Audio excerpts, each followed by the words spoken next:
Welcome back to my channel. My name is Shirvin and I'm a licensed therapist. I'm starting off this video with me making one of the things that make me feel cozy and such a nice reset in the afternoon, a matcha latte. There's something really therapeutic about whisking the matcha, smelling it, and just tasting that roasty, earthy drink. I really enjoy it. Also, it's a nice energy booster for the afternoon. I really recommend you give it a try if you've always thought about trying matcha. But yes, I am back with another video where I am building a puzzle.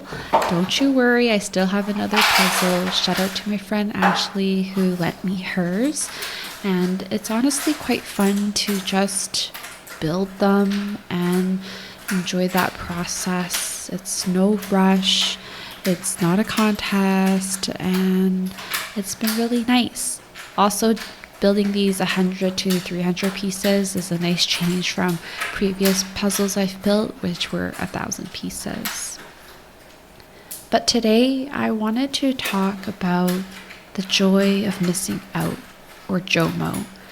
And this is something I've noticed from my late 20s into my 30s, where a lot of my 20s was really going through different transitions in life, with finishing undergrad and working, going into my graduate degree, and then finding work in my new career, not to mention changes in friendships, changes to my body, changes to my responsibilities. And at that time, especially in my early to mid-20s, external validation was so important to me, because having that concrete validation from other people was the only thing I really believed in, because I had a hard time believing in any type of validation I was trying to give myself.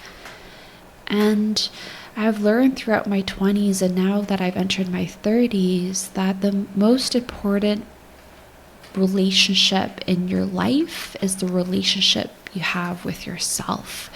And I've noticed I've made that shift into valuing and focusing on the internal validation piece and building myself up and making sure I'm doing things that are not only filling my cup, but makes me feel whole, fulfilled, and content with myself. I've noticed that I tend to now do things that serve me, and it's about finding a balance. It's still important to have connections, supports, and relationships, even though you're trying to build that relationship with yourself. What I mean is, maybe you have some time you spend with friends, but what about the time for yourself? Finding that balance is important. And if you think about it, the stage of your life where you see people the most is usually when you're in school. And that's because you don't have as many responsibilities compared to when you're finished school, or if you've moved out, or you have a home or a family of your own.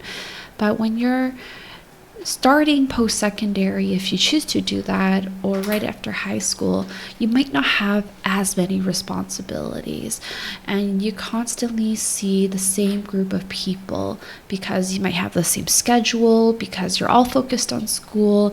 But once you're done with that, everyone disperses into their own journeys and connections, and those will change over time. Your relationships with different people. For me, in my 20s, especially my early 20s, the idea of FOMO, or the fear of missing out, was always top of mind. And I love now that I have embraced the joy of missing out, but definitely FOMO was something that was more on my mind when I was younger.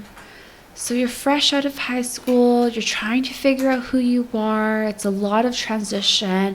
Maybe you start working, or you decide to take a gap year to travel, or you go straight into post-secondary.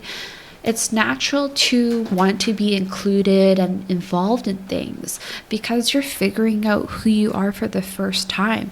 You have a little bit more flexibility compared to the rigidness of high school, where when you're a teenager, you don't have access to as many resources or money.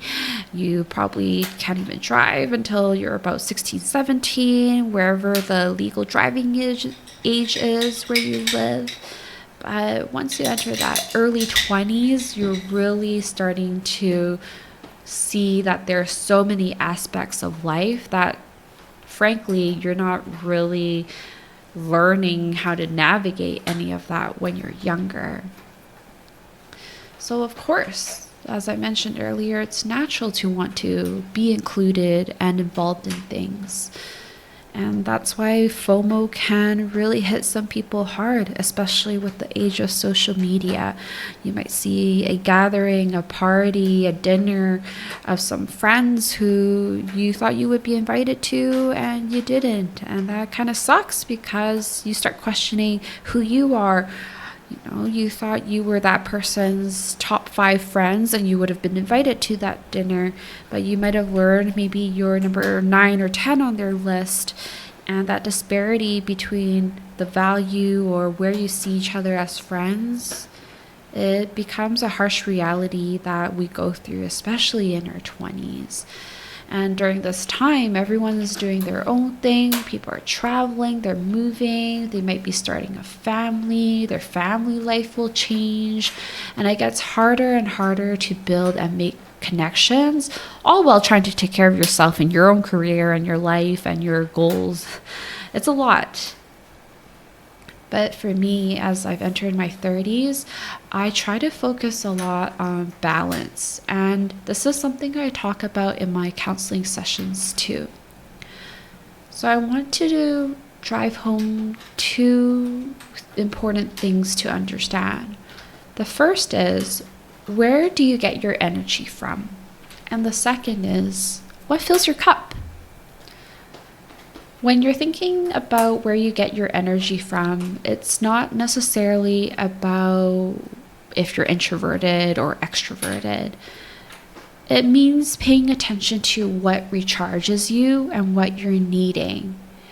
For me, I know that large group gatherings, especially with people I'm not too close with, or having social activities planned every single weekend is overwhelming to me.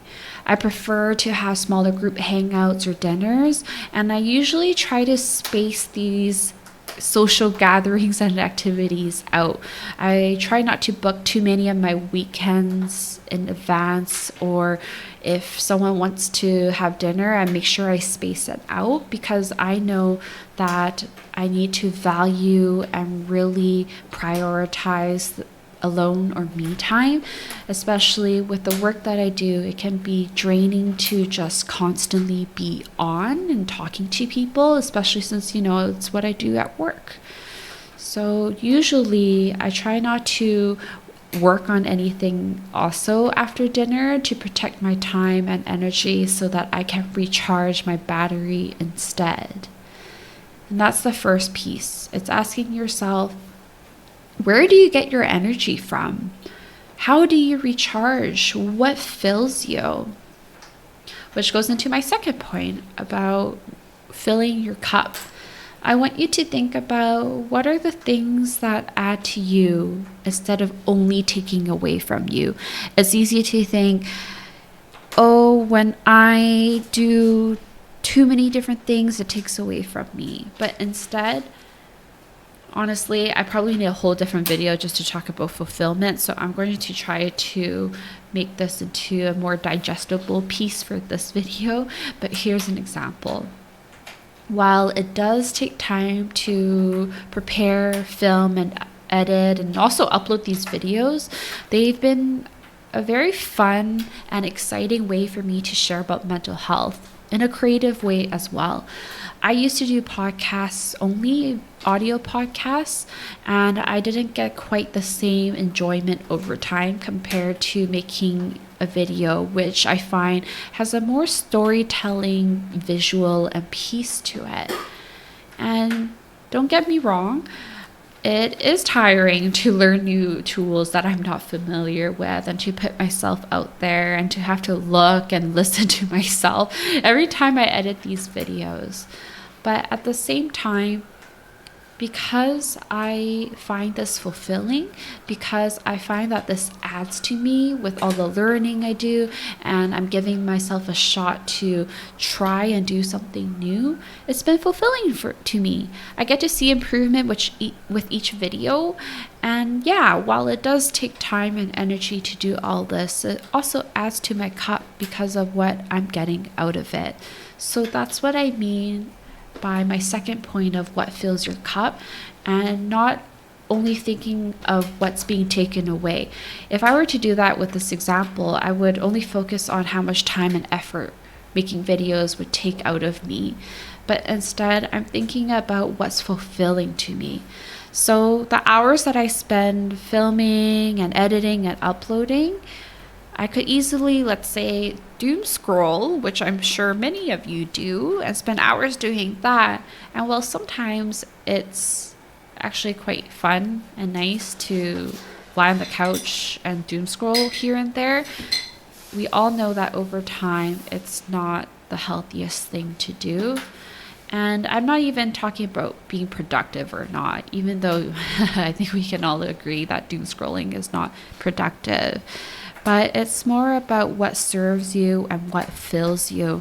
Because let's face it, we're probably not getting too much out of doom scrolling for hours on end each day. So yeah, really thinking about what's fulfilling to you, what fills your cup. And for me, it's a mix of everything.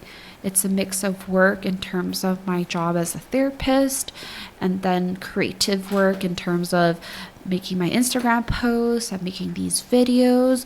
And then there's also my health and wellness part. It's going on walks. It's playing my sports. It's spending time stretching.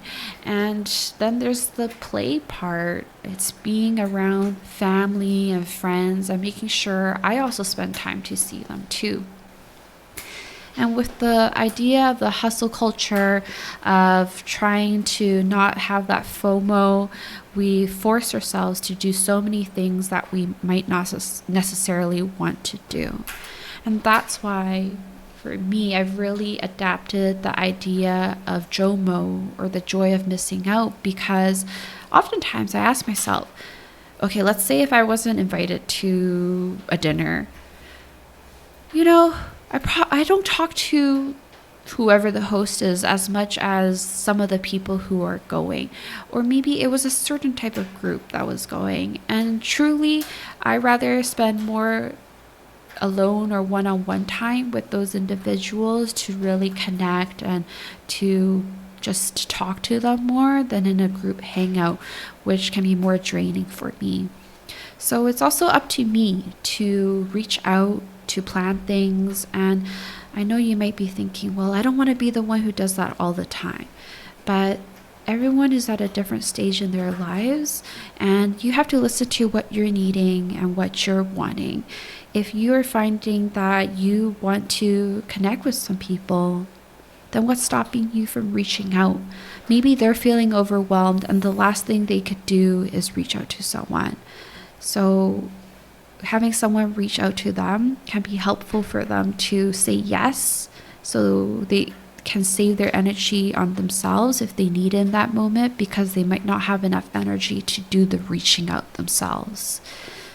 So yeah, it is important to listen to yourself, what you need and what serves you, and to really figure out, is this really important to you, and how important it is to you, and evaluate how you're feeling based on that too. So for me, I don't know honestly if it's because I've entered my 30s, but the joy of missing out has honestly been a nice shift, so that I do spend that time building my relationship with myself, enjoying the hobbies and the new things that I've come across in my life, but also making time and dedicating time to the people who I feel closest with and who matter to me a lot. Anyways, that is my small spiel about what fills your cup, about how you get your energy, and the idea of moving away from FOMO to JOMO. Does any of this resonate with you? Do you notice yourself shifting as you get older and your responsibilities change? Please let me know down in the comments, and I'll be back next time with another video. Bye for now.